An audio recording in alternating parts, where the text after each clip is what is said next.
It is time for the Media Beat with David Tereshchuk. David, of course, joins us on a Friday morning. We rebroadcast David during the week in the noon hour, also on the weekend. And I do believe we have a plethora of items that we can discuss this morning. Good morning, David. How are you?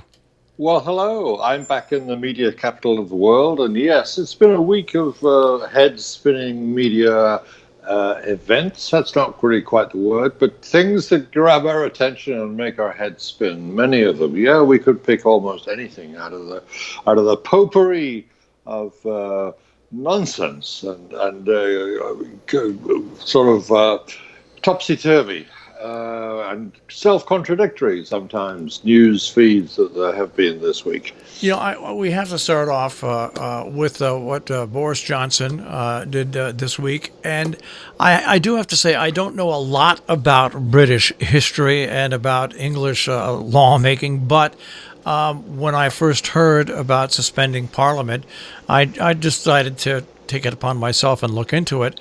And I was very about time too.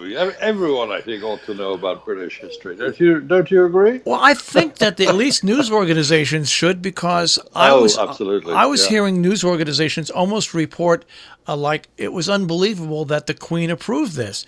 And that's one reason why I went and took a look at this. Of course she approved it because it was presented to her in a perfectly legal way. Yeah, and that's her role. Her role is just to take the Prime Minister of the day's advice and act upon it. That's what a constitutional monarch and the British Constitution, unwritten as it is, as the news media keep reminding us, but unwritten doesn't mean it doesn't based on precedent. Of course, it's based on precedent, and some precedents are kind of unbreakable. And one is basically that, not to put it too crudely, but the Queen does what she's told. Well, that's it. But it seems like even I'm talking about all American media, not just the mainstream networks, but even NPR. The way they reported it, it was like they were almost all surprised that the Queen approved it, and that's where I guess I agree with Joe a lot, that people, if they hear something. And it even raises their eyebrow a little bit, it's not that hard to investigate it and find out why something happened, because you're never going to understand what just happened or try to understand unless you know the history that leads up to why something like that can happen. Well, obviously, yes. Context is everything, Jill is always reminding us, and context is usually historical context when it comes to public affairs. And sure, the Queen's position in Britain's rather odd constitution is not an easy thing to get and grasp in a moment, but it's, as I say, based on precedent. You can read about it. It is a matter of history, and there are we after all are one of the countries, rather like France, that at one point in its history chopped the head off the monarch. We had a revolution, although the French Revolution is probably more famous in a popular sense. And we have a history of essentially putting checks and balances on our monarchs, and we're not a monarchy in the sense of an absolute monarchy anymore. We have this very peculiar and it could be unique. I'm not absolutely sure about that. I think there may be other constitutional monarchies that are so close to us, you might say they're the same, perhaps in Scandinavia, but or Holland. But it's a particularly historically conditioned constitution that works, or at least so far it has worked. It has been put under extraordinary strain by the Brexit story over the last 3 years, but it is there. You can read about it, and no great precedents have been broken by this. It's slightly unconventional, I would say, what Boris Johnson has done, and not just the fact that the Queen readily approved it. That's not the great surprise. The big annoyance that most British critics of the move by the new prime minister, the unelected prime minister. That's another odd factor, of course. People in Britain are still outraged that he should be playing fast and loose with conventional rules when he hasn't even been elected prime minister.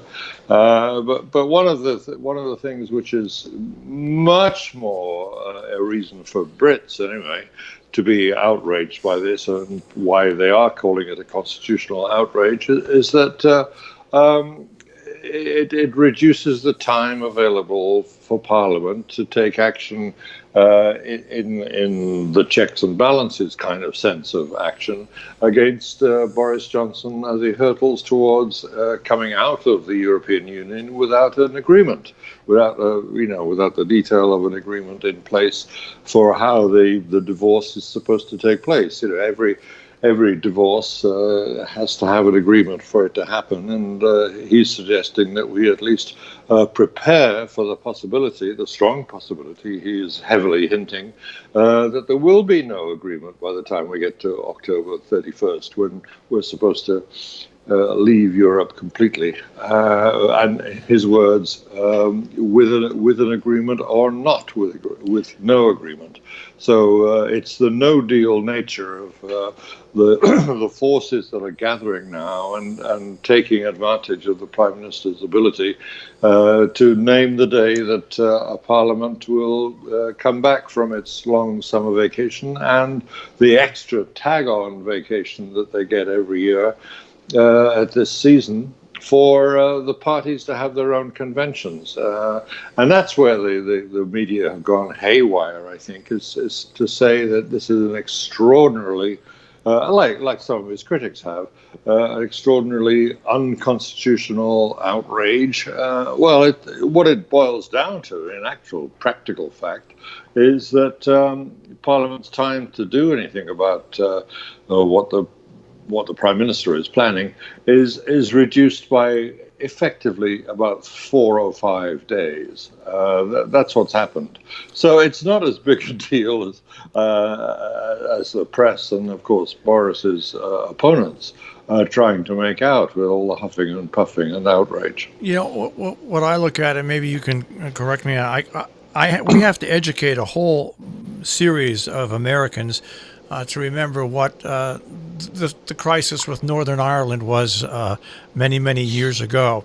And what really kind of brings the hair up on my neck is thinking about a hard Brexit and what happens. Are those posts put up back on the Northern Ireland border, which basically have held the peace for so many years now?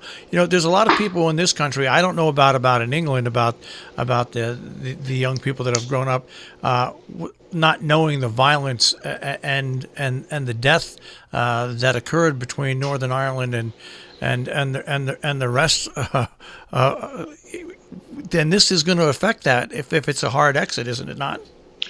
Yeah, it is, and that's one of the things that Boris Johnson is trying to ignore as a major risk. It's seen in Ireland, both sides of the border, the northern side of the border, which is for the moment at least still part of the United Kingdom, and south of the border, which is its own independent state, the Republic of Ireland.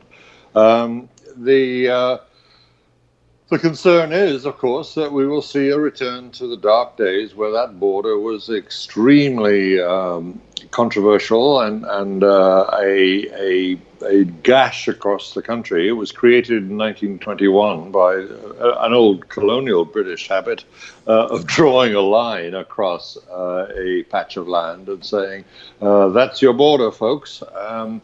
And it's been contested ever since. And it was a highly visible part of the, as you say, what the Irish themselves call, in a very typical Irish euphemism, they call the Troubles. That time from the 1960s right through until the end of the century, when we were in a state of one man I interviewed then, who was at the time in Irish Republican Army, in many people's terms, a terrorist commander in the eastern city of Derry, a man called Martin McGuinness. He said that my city, Derry, is in a state of complete war. Total war was his phrase in the interview I did with him, and that was the nature of the conflict. It was a guerrilla warfare, but it was essentially a state of war. And that same man, Martin McGuinness, eventually became, thanks to the peace agreement that was negotiated in the last 2-3 years of the century, what's called the Good Friday Peace Agreement, because the deadline for them reaching it was on Good Friday of 1998.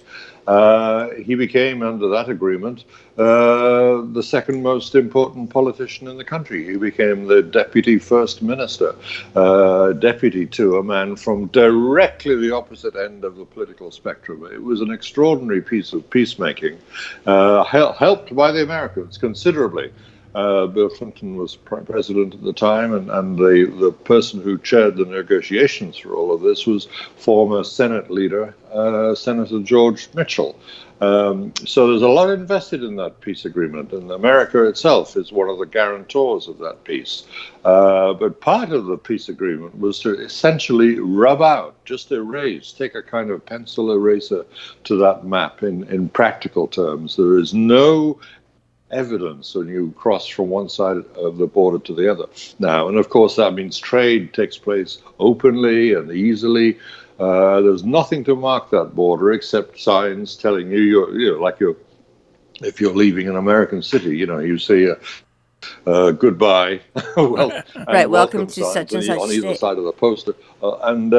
The threat of hard Brexit with the imposition of a border again, because the two sides of the border one is after October 31st, under the current scenario, will still be in the UK, and the other side of the border will be still in the UK, but out of Europe.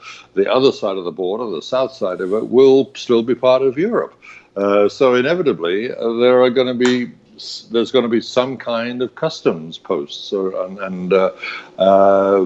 simply because that's the nature of a customs union. If you're in it, you're in it. If you're out of it, you're out of it. And you don't even think about it. And so the idea that this hard border will come is of course raising the specter of a return to the violent time that border did represent before, when it was a hard border. But there's another, and I am eternally grateful. I hate to say this, to the BBC for the most illuminating video. Very quick. It'll suck up a whole, 90 seconds of your time. But it shows also, and I encounter this with people with astrology all the time. They just expect that, it's, the sign or the blank must change at 12:01 because, that's when it's the new day. And, of course, it doesn't. There actually isn't one straight line. There are 5 or 7 places that just driving down one road, you are going into a country, out, you're going in. Well, the last thing that border is a straight line. That's yes. right. I mean, there was a magnificently sharp piece of reporting from NPR, who sent their London correspondent across to Northern Ireland to see what the effect of this is. And at one point, just trace the notional journey, well, not notional, it's an actual practical journey of a milk truck, right. One of these big tankers, that picks up milk from the farms of origin. And it will pick up milk from a Northern Irish farm and then drive 300 meters, as they're saying, because, distance is now pretty well Europeanized all across Europe, including the UK. 300 meters down the road, they're picking up milk and putting it into the same tank, milk from Southern Ireland, the Republic of Ireland, and then 300 meters further on, it's another Northern Irish farm that is contributing to the mix. So sure, as it progresses, turns into milk and turns into butter. That milk processing is now horribly complicated by the idea that there are two sides to this border again, in practical terms. And this is why I watched, and I seem to say this every week, and I apologize, but just the outrage. By the way, at some point, since you can't have outrage about everything, even though it seems, I'm hoping that it's just because it's August and the grown-ups are away, that every headline, the outrage, the outrage, because it's becoming a bit tedious.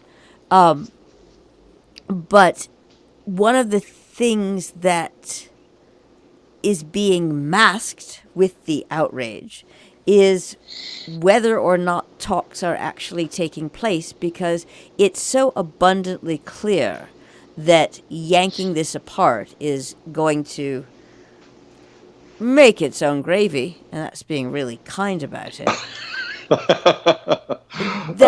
Yes, a lot of bubbles coming up to the surface, and a lot of stirring going on, of course. Yeah, and it's anyone who's lived long enough is sort of going to know that the biggest problem over the last this is an oversimplification, but the biggest problem over the last 3 years was the stasis. You had basically Mrs. May's inability to negotiate. She negotiated a deal, and her government eventually, yeah. Well, she did. She worked. Let's be really third grade about this. She eventually negotiated a deal, and her government didn't accept it. So every time she brought it, they voted it down. Now, the Parliament, which indeed is to what she reports to in that our British constitutional idea of checks and balances. Yeah, I mean she doesn't have an untrammeled authority. She reached this deal with her European counterparts, and she had to present it to Parliament, and they wouldn't have it, and that was the problem. And that's it's a pretty simple equation. You go home, and there's no food in the house, and you're hungry. Okay, how much reporting can you do on that? Somebody at some point is going to say, "Hey, maybe you should go to the store or find someone who can make you dinner or go out to eat." This is boring. So the long short is something had to be done to move this along. Now, meanwhile, and in my view, this was wickedly underreported. The EU making their deal, it wasn't necessarily the greatest deal ever. It was the one she got, but the fact is, if you watch any sporting event, you really shouldn't leave before the first half. You really shouldn't even leave in the third quarter. You should probably wait till the game is over. And in most negotiations, you do find that there's a flurry of activity at the very end when there's a deadline. And suddenly everybody is like, hey, I'll do this, you do this, you do this. We good? Good, great. And that's, I'm mildly digressing, but that's one of the problems with having a 4-year election. Yeah, and in fact, what you're describing there, that process, is exactly how the Northern Irish peace agreement was reached, by the way. The reason it's called the Good Friday Agreement is that they were under an awful lot of pressure to get everything done by Good Friday. And an awful lot of new concessions and compromises were hammered out in the last 36 hours of the very intense negotiations. Well, that pretty well happens with every transnational negotiation the world over. So when you take those, I think we can safely call them facts, right? And then they keep repeating themselves, yeah. And that's where we are with the Brexit negotiations. An agreement, but it's not been ratified by the British Parliament, and indeed, adding to the confusion, Parliament itself can't exactly agree on what kind of agreement it does want. So through this stasis, this logjam, we have seen the emergence of a new leader within the Conservative Party that is barely the majority party. I think Boris Johnson now has a majority in that parliament of one seat. Right. So he's now empowered, though that's a whole stretch of a word to use, empowered to make his own decisions about it, but still needs parliamentary approval. Now, how's he going to get it? Now he's trying to limit, although he claims this is not the purpose of his timing changes, but in effect, he's limiting the amount of time Parliament will have available to itself to approve, disapprove, or bring up an alternative to what he plans to do. He's because of the outrage, as everyone is almost everyone is describing it. He's actually had to walk back his announcement of the change of times, but he's not changing the dates involved. What he's done, and I think your point about there never being complete stasis here, and there's always, especially towards a deadline, a hard and fast deadline, there's always some wiggle room. What he's made clear is that this I'm not going to change the number of days that Parliament has to try and stop me, but what I am going to do is redouble my efforts to talk to Europe, and there are talks going on. There are talks twice a week, in fact, is the practicality of it. So out of those talks may come up something different. It's just possible that we have a deal as the clock ticks by down to this deadline. As I think you're so often asking for, we could just say to the British public and the British media, hey, just calm down a minute. There may be still some room for a different kind of agreement to emerge. And of course, in Europe, everyone's saying, well, that's not possible. Yeah, Europe nonsense. has come to the end of its list of possibilities in terms of what it can offer a UK that wants to get out. But we know what these hard and fast lines that are drawn in negotiations mean when it comes to crunch. And I want to, to people who are listening saying, why are we talking so much about Brexit? Well, the important thing about Brexit and what Americans need to understand is that with uncertainty in economic markets all over the world, the last thing in the world you need is something like Brexit done an inconceivable way, whether it happens or not, is the last thing the world economy needs, one way or the other, right now. I mean, it's not like in a word or two, world markets are jittery enough at the moment, and as has been evident by just the stock market's reaction in both, right across the board, even to the Hong Kong Stock Exchange, and of course there the atmosphere is even more jittery for its own reasons. But we've seen how nervous the world markets are, and that will give us some kind of inkling of what could happen if things go belly up on October 31st in Britain and Europe. The other reason, I just want to interject, the other reason we're talking about it is because we could replace Brexit for pretty much anything that's being covered anywhere by our it's an object lesson in media coverage, so and the emotional response rather than so that's the reason that I'm actually talking about it. And I mean, we could replace it with Hong Kong. By the way, did you know that bail was granted? Does anyone, is it just me, who sits here on Monday watching, the American media group or whatever, yanging about tariffs and how the world is ending? Did anyone notice as the army, the rotation of forces came in, that what we weren't talking about was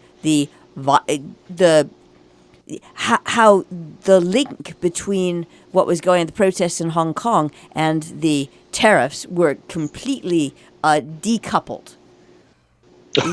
Completely. It's like, no, absolutely. And meanwhile, here we get to this, and anyone who is samples news will know that there were some arrests last night, and the march for tomorrow or today. What time is it? It's Friday night. It's already today, and it's tonight. So anyway, tomorrow, Saturday's march, they've canceled. Has been canceled, but the people who were arrested have been released. They've been bailed. They've been bailed, yeah. And The courts, still largely influenced by their British colonial heritage, are still an independent entity. And sure, just because the government's police force goes out and arrests a bunch of people doesn't necessarily mean that that's the end of the matter. Right. Indeed, yeah, there's an independent court system, and we'll see how that plays out. Right, and it's interesting that it's been adjourned until November 8th. So you see, right, so again, and this is what I was so pleased that you and Marshall were talking about at the beginning of the show. It's not just the context. It's that if you're going to consume news, and everybody has now, it's unavoidable, then you're going to actually... It's certainly hard to hide from, yeah. And every now and again people do. And in fact, I continue to advise, take a break. The whole thing is, in today's, and this is where I totally agree with Jill, news isn't news any longer with social media. News has become entertainment in social media. Infotainment. Ghoulish kind of infotainment. It's like my father used to say, it's like going to, my father could never understand a demolition derby with the 8-track where cars specifically were going to crash into one another. And he used to say when I was a kid, and I'd be watching that with my grandmother, things like this is going to lead to the downfall of civilization, because everything is made to be entertainment and shock and shock and awe inspiring nowadays. And it's not just news anymore. Every news broadcast is a form of watching Demolition Derby. That's true. Yeah. And that, I don't know how much more time we have, but we have about a minute and a half. So I was talking to somebody, again, I don't worry about you, I don't worry about Marshall, I don't worry, because we're old and we know what to do. What I worry about are my 26, 27, 28-year-olds who basically pick up their phones or their devices or whatever in the morning, and the next thing you know, they're involved in a discussion, is such the wrong word, on climate change, which is really not going to be solved. It's not going to do anything except mess up a bunch of people's heads, if that's what happens when you pick up your phone. It's just it doesn't lead to reasoned discourse. It leads to just all bunch of words I can't say on the radio. So yeah, well, yeah, there was we can find examples of the nonsense that passes for news, and even more outrageously misnomered is the idea of news analysis, which both in print and in those shouting matches which count as discussion on cable news. But that's what passes for news and news analysis now. It's a process, and it's a self-replicating process right across the board, and that's what, for the moment, we're stuck with. And you're right. I mean, our responsibility is to a rising generation of people who have been reared on this and know nothing else. And that's a terrifying prospect. But it's one that we're going to work on. It's sort of like being reared on processed food. At some point, you're going to have to just have a piece of chicken or something. Absolutely. All right. Thank you very much. Without antibiotics. Yeah, exactly. And genetic modification. Thank you very much, David Tereshchuk, the Media Beat. Thank you.